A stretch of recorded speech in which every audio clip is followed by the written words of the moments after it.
할렐루야 성가대 감사합니다. 할렐루야. 한 주간 안녕하셨습니까? 오늘 이렇게 질문을 사모하여 이 자리에 나오신 여러분 모두에게 주님의 크신 은총이 충만하시기를 간절히 축원드립니다. 우리는 매년 성경 일독 읽기를 진행하고 있습니다만 신구약 성경 66권이 말씀하고자 하는 메시지는 매우 분명하면서도 또 단순합니다. 이를 한 문장으로 요약을 해보면 하나님이 우리를 너무나도 사랑하신다 하는 그러한 메시지입니다. 이처럼 아주 단순한 메시지가 성경 전체를 꿰뚫고 있습니다. 하지만 이 하나님이 우리를 너무나 사랑하신다 라고 하는 이 메시지는 단순하다 그렇게 생각함에도 불구하고 의외로 너무나도 복잡하다 그렇게 말씀을 드릴 수 있습니다. 사랑은 단순한데 사랑이 일으키는 일은 전혀 단순하지가 않기 때문입니다. 그리고 그 대표적인 말씀 중 하나가 바로 오늘 읽은 이 본문의 말씀입니다. 오늘 우리는 아브라함이 100세에 얻은 아들 이삭을 희생제물로 바치라고 하는 하나님의 말씀에 순종했다 하는 놀라운 이야기를 읽었습니다. 여러분은 이야기를 어떻게 받아들이십니까? 보통은 아브라함의 그 믿음이 참으로 대단하구나 라고 감탄할 것입니다. 그리고 그 같은 이 아브라함의 믿음을 하나님이 귀하게 여기셨고 그래서 그를 믿음의 조상으로 삼고 아브라함의 후손들이 하늘의 별처럼 바닷가의 모래처럼 번성하는 축복을 주셨다. 그렇게 우리가 이해해 볼 수가 있습니다. 자, 그런데 문제는 이처럼 아브라함의 그 믿음을 우리 또한 본받아야 하리라 하는 것으로 오늘의 말씀을 결론 지으면 그것으로 끝인가? 라고 하는 겁니다. 다시 말하면 그토록 사랑하는 아들까지도 하나님 바치라고 하면 선뜻 바치는 그런 굳건한 믿음을 우리도 사모하고 따라야만 한다고 그렇게 오늘 성경이 우리에게 말씀하고 있는 것일까 하는 겁니다. 저는 솔직하게 드린다면 목사이지만 이 아브라함과 같은 믿음에 자신이 없습니다. 하나님이 아브라함을 부르셨던 것처럼 저를 부르셔서 자식을 희생 제물로 내놓아라 하시면 예, 제가 그렇게 하겠습니다. 대답하기보다는 못 들은 척, 모르는 척 저는 외면할 겁니다. 여러분은 어떻습니까? 아브라함의 그 믿음을 여러분들 가질 수가 있습니다. 그래서 어떠한 하나님 명령이라도 순종할 자신이 있으십니다. 저는 오늘의 이 말씀을 대하다가 이런 생각을 해봅니다. 과연 아버지 아브라함과 이 이삭이 이 하나님의 이 어려운 시험을 잘 치르고 모리산을 떠나 집으로 무사히 돌아올 때 서로를 쳐다보면서 자신들의 그 믿음의 승리로 말미암아 기뻐하며 웃음을 띤 얼굴로 대하면서 집으로 돌아오게 되었을까 하는 생각입니다. 아버지 아브라함이 아들에게 아들아 놀라게 해서 미안하다. 나도 정말 간이 녹아내리고 애가 타서 죽는 줄 알았다. 그래도 난 하나님이 어떤 분이신지 잘 알기 때문에 잘 될 줄 알았단다 하면서 그렇게 아들 이삭을 위로하면서 함께 걸어갔을까 하는 그런 생각입니다. 성경은 그 사건 이유에 대해서 아무 말도 이야기하지 않습니다. 물론 아버지 아브라함도 아들 이삭도 이 모리산 사건에 대해서 다시는 언급하지 않았습니다. 아니, 하고 싶지 않았을 겁니다. 마치 그 일이 일어나지 않았던 것처럼 그렇게 말이죠. 진정 이 두 사람에게는 다시 경험하고 싶지 않은 그러한 사건이 이 모리산의 사건이었을 겁니다. 자, 그런데 아이러니하게도 그 기억하고 싶지 않은 그 모든 일이 사실은 사랑 때문에 일어났다라는 사실입니다. 아버지가 아들을 너무 사랑했기 때문에 일어난 사건입니다. 다시 말하면 아들을 사랑하지 않았다면 일어나지 않았을 일이다 라고 하는 것입니다. 여러분은 제 말이 무슨 말인지 이해하시겠습니까? 우리가 잘 알듯이 아브라함에게 이삭은 보통 귀한 아들이 아닙니다. 100세에 얻은 아들이요, 가문을 일으킬 유일한 아들입니다. 근데 오늘 본문 2절에 보니까 하나님께서 하실 말씀이 무엇입니까? 여호와께서 이르시되 네 아들 내 사랑하는 독자 이삭을 데리고 아모리아 땅으로 가서 내가 너에게 일러준 한상 거기서 그를 번제로 드리라. 그렇게 무자비한 명령을 하십니다. 이 말씀에 보면 하나님은 아브라함에게 이 이삭이 어떠한 존재인지를 너무나 잘 알고 계셨습니다.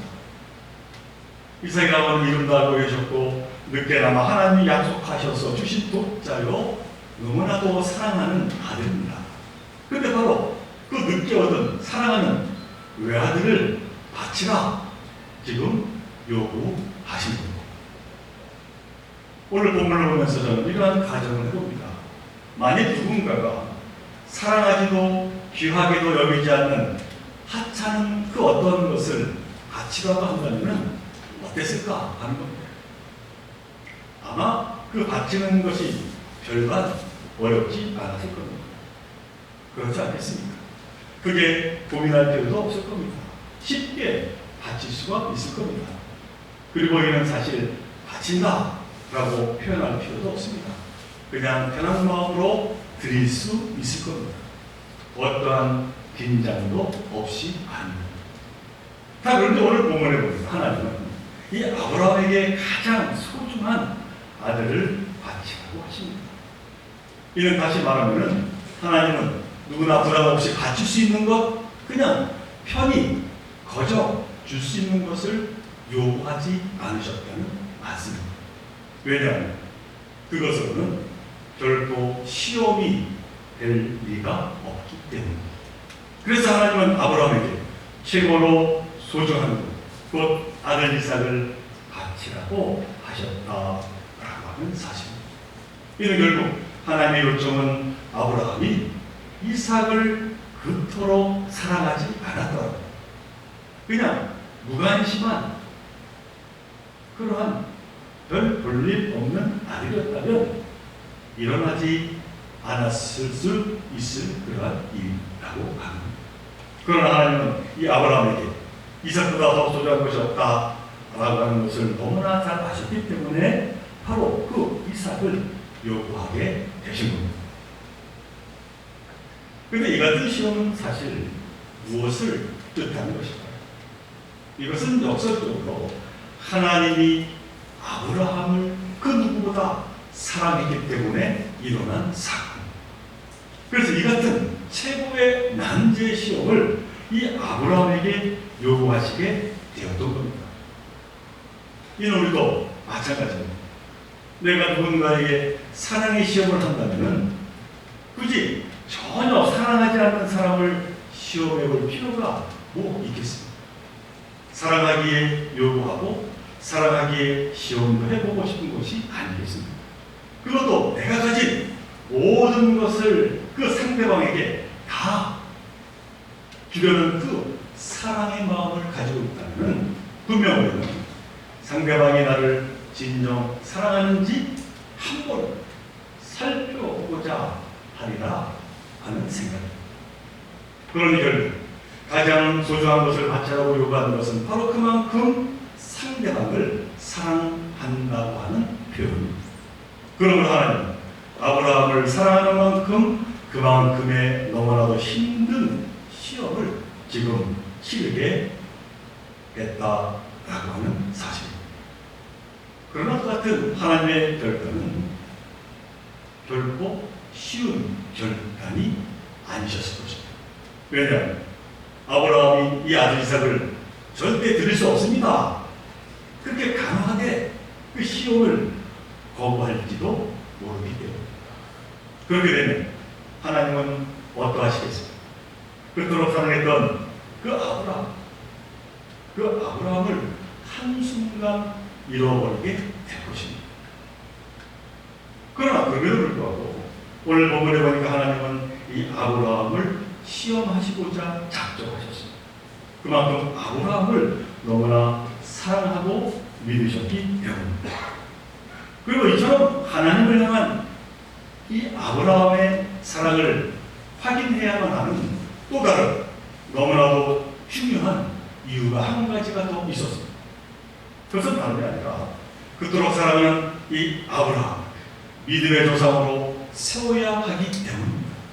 진정한 하나님의 언약의 백성으로 그 인물로 이 아브라함을 세워야 하기 때문이었습니다. 그러나 이처럼 하나님의 시험에 처한 아브라함은 너무나도 고통스러웠을 것입니다.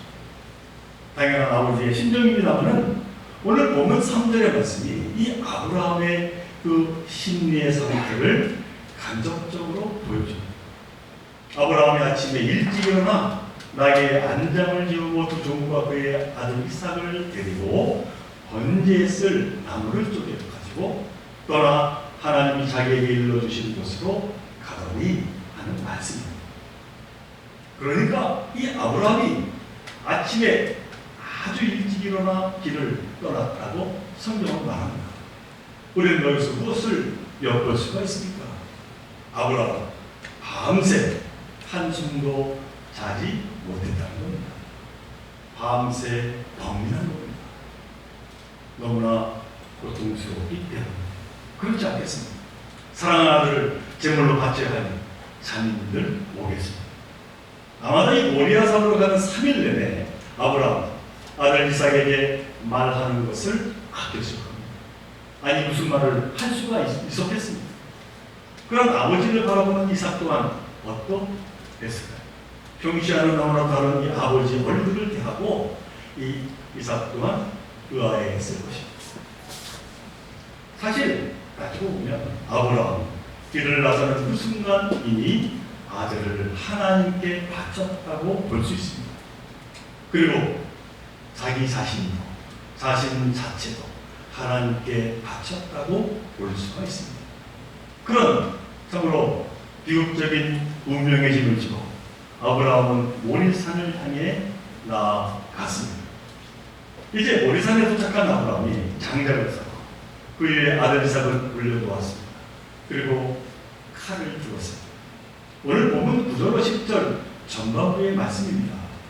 하나님이 그에게 일러 주신 곳에 이른지라 이에 아브라함이 그곳에 제단을 쌓고 나무를 벌려놓고 그의 아들 이삭을 결박하여 제단 나무 위에 놓고 손을 내밀어 칼을 잡고 그 아들을 잡으려 하니 너무나도 긴박하고 너무나도 기막힌 상황입니다.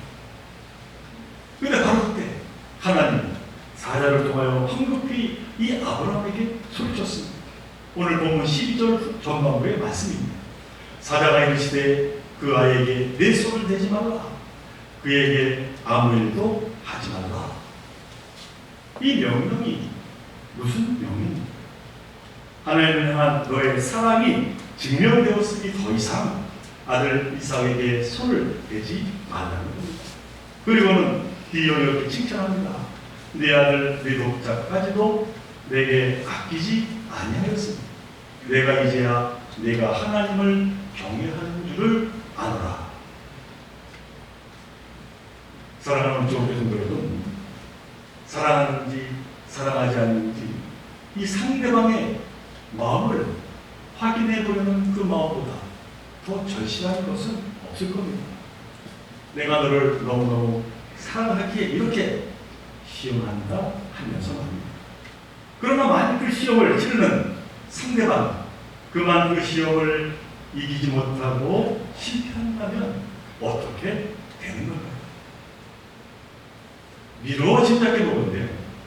이처럼 시험을 내시는 건 하나님이지만, 그리고 시험을 지금 치르고 있는 건 아브라함이지만, 아브라함보다도 오히려 하나님이 더 초조하지 않으셨을까 하는 생각을 해봅니다. 왜냐하면 그 시험의 결과 하나님의 손에서 떠나서 이제는 아브라함의 손으로 넘어갔기 때문입니다. 시험은 하나님이 내셨는데 오히려 하나님이 이 아브라함을 쳐다보아야 하는 그 역전된 상황에 직면하게 되신 겁니다. 그래서 만약 아브라함을 향한 하나님의 그 사랑의 시험이 실패로 돌아간다면 아브라함을 향한 그 모든 계획, 그 모든 것이 허망한 일이 되고 말 겁니다. 다시 말하면 하나님이 아브라함을 통해서 이루시고 했던 그 인류의 구원의 계획이 그만 다 무산되고 말 겁니다. 그러니 하나님이 사랑하는 아브라함에 대한 그 시험은 역으로 하나님 자신에 대한 시험이 되고 만 것입니다. 자, 그럼 너무나도 다행인 것은 아브라함 그 시험, 그 사랑의 시험을 이기고 무사하게 통과하게 되었다라고 성경은 말씀합니다. 이런 것 아브라함의 승리이지만 실질적으로는 하나님의 승리요, 하나님의 사랑의 승리이기도 합니다. 아브라함을 향한 하나님의 그 사랑이 확증이 되었다라고 하는 것입니다. 하나님은 이 사실이 너무나도 기쁘셨습니다. 그래서 이렇게 아브라함을 축복하십니다. 오늘 읽은 본문 다음 절인 17절로 18절의 말씀, 내가 너에게 큰 복을 주고 너의 씨가 크게 번성하여 하늘의 별과 같고 바닷가의 모래와 같게 하리니 너의 씨가 그 대적의 성문을 차지하리라. 또 너의 씨로 말미암아 천하 만민이 복을 받으리니 이는 내가 나의 말을 준행하였음이니라 하셨다 하니라. 아브라함은 하나님으로부터 그 당시에 가장 큰 축복인 자손의 축복과 더불어 세상을 살리는 축복의 통로가 되는 놀라운 축복을 받게 되었음을 성경은 말씀합니다. 그런데 그 수천 년의 세월이 지나고 나서 하나님은 또다시 당신의 사랑의 시험을 준비하십니다. 사랑하는 아브라함에게 사랑하는 아들 이삭을 바치라고 하는 그 무자비한 요구를 하셨던 하나님이 다시 시험을 이제 준비했다라고 합니다. 그런데 그 방식은 아브라함 때와는 전혀 다르게 계획하고 준비하십니다. 여러분 혹시 그 방식이 어떠한 방식인지 아십니까? 그 방식은 다름이 아니라 저로 말미암아 멸망할 수밖에 없는 인류를 구원하시기 위해서 하나님이 스스로 희생 제물이 되시는 것이었습니다. 그것이 바로 예수 그리스도의 십자가의 사건입니다. 조조하게 아브라함의 그 사랑과 믿음을 기다리시기보다 하나님의 봉서 사랑의 희생을 감당하신 것입니다. 그리고는 우리에게 되물으십니다. 내 독생자 예수를 희생하면서까지 너희를 사랑하는데 너희는 그만큼 나를 사랑하느냐라고 말입니다. 하나님은 우리를 너무나 사랑하시기 때문에 그래서 구원하시기 위해서 하나님의 가장 귀한 사랑하는 독생자 예수를 희생 제물로 삼으셨다라고 하는 사실입니다. 이 얼마나 놀라운 사랑의 사건이 아닐 수가 없습니다. 우리는 이제 그 어떠한 무자비한 희생의 시험 없이도 하나님만 믿고 사랑하면 하나님이 약속하신 그 축복을 받아 누리며 살아갈 수가 있게 된 겁니다. 하나님의 백성에게 약속하신 언약의 축복, 구원의 축복, 영생의 축복을 말합니다. 오늘 함께 그 본문을 읽었습니다만 요한복음은 이러한 하나님의 사랑하심에 대해서 이렇게 말씀하십니다. 요한복음 3장 16절로 17절의 말씀, 하나님이 세상을 이처럼 사랑하사 독생자를 주셨습니다. 이는 그를 믿는 자마다 멸망하지 않고 영생을 얻게 하려 하심이라. 하나님이 그 아들을 세상에 보내신 것은 세상을 심판하려 하심이 아니요 그로 말미암아 세상이 구원을 받게 하려 하심이라. 사랑하는 그 종교의 성도 여러분, 우리를 우리보다 더 사랑하신 하나님께서 몸소 희생 제물이 되셔서 우리를 구원하여 주셨음을 언제나 기억하시기를 바랍니다. 그 사랑을 잊지 아니하 늘 감사함으로 살아가시기를 바랍니다. 예수님이 그러면서 우리에게 요청하십니다. 내 마음을 다하고 목숨을 다하고 뜻을 다하여 주 너의 하나님을 사랑하라. 그리고 내 이웃을 내 자신같이 사랑하라. 이 말씀을 따라 영생의 축복을 누리며 살아가고자 다짐하는 저와 여러분들 모두가 되시기를 주님으로 간절히 축원을 드립니다. 우리 함께 기도드립니다. 사랑하는 하나님, 오늘 그 옛날 하나님께서 아브라함을 통하여 당신의 그 사랑을 시험하셨음을 저희들 봅니다. 그러나 그 시험에 하나님께서 이제 우리를 바라보시며 우리를 더 긍휼히 여기시며 스스로 희생 제물이 되셔서 우리를 사랑하셨음을 우리에게 보이십니다. 그 예수님의 십자가 그 희생의 사건을 저희들 바라보면서 다시 한번 하나님의 놀라우신 사랑을 깨달아 아는 자들 되게 하여 주옵소서. 그러나 저희들 더욱더 하나님을 사모하며 저희들 부족하지만 그 사랑의 삶을 이뤄가고자 결단하는 저희들 되게 하여 주옵소서. 이 모든 것 간절히 바라볼 때마다 우리 주 예수 그리스도 이름으로 감사하며 기도드리옵나이다.